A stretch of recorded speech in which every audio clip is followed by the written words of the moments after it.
Am I too low? No, I think it's a big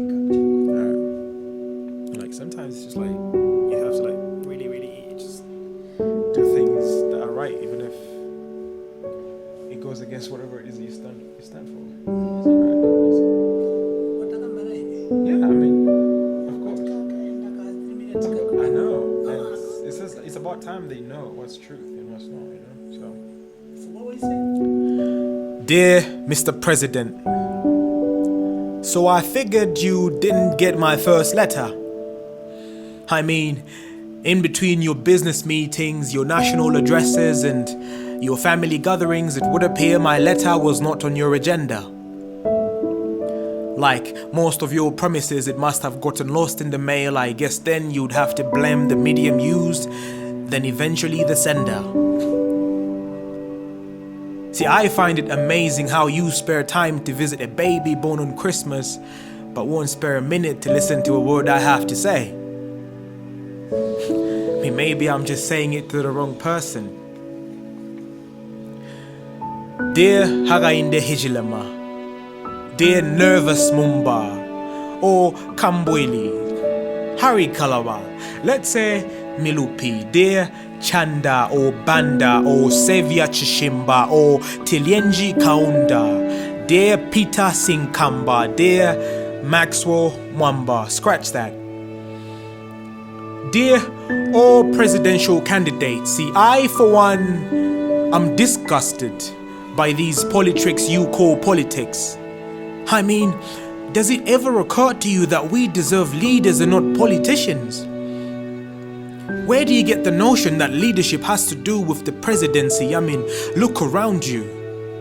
You have the ability to help a child become a man of integrity, instead you choose not. And yet you think you have earned the right to suggest that you're better than the next guy?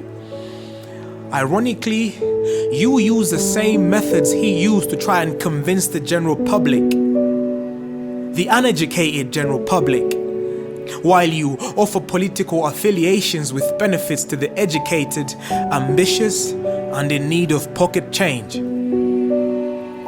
Now, I'll give credit where it's due, and frankly, I think that's smart. A con man in a business suit, right? Whose opinion on governance is the only thing he or she values. I mean, you spend millions in dollars on campaigns and other irrelevant things when that could rehabilitate hundreds, educate thousands, feed millions, and dress trillions. I mean, statistics have indicated that we have more than 100 foreign charitable organizations that travel to Zambia every year in hope of making it a better place. Now, I'm not aware we can make it a little less bitter.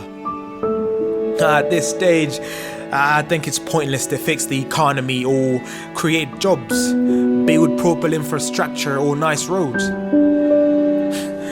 I know it sounds a bit, but let me clarify, right? I mean, all these things that you fix now will later be in the hands of a riffraff for a president who grew up knowing corruption is part of the norm, and that buying people alcohol, t-shirts and all these legalias gets him into State House, married to a lowlife for a wife who understands nothing but how the power of a chitenge material gets her husband a woman's vote, with a non-entity for a son who believes a political song with an '08 bass is the way to the presidency. I mean, my point is quite practical. Tackle the challenge from its grassroots to cut it off entirely and not on the surface to only make it short. I mean, you wouldn't exist in these circles, pardon me, these corridors of power as you put it, if you didn't think you could do better. Now hear this right. There is better ways to better our lives, and living in State House is nowhere close to one. See, I was innocent until I was born, and this goes for the other millions in this nation. You denied me a proper childhood, and I am the monster of your own making, and I'm here to collect. I mean, you fight so hard to become president. but become the very monster you stood to stop in the first place. I still don't understand how people vote for you off promises. I mean, it's not them to blame. I mean, a little bit maybe, but it's not them to blame, because in this story, you are the villain. Now I challenge you. Yes, today, I challenge you. Do not campaign using anything but proper outline and debated upon policies. I dare you, I double dare you, I triple dare you. I mean, that just shows how little you think of your voters. An insult to its greatest length, and coming from you, a magnitude for a disappointment. See, we are not stupid, Mr. President. We are not stupid.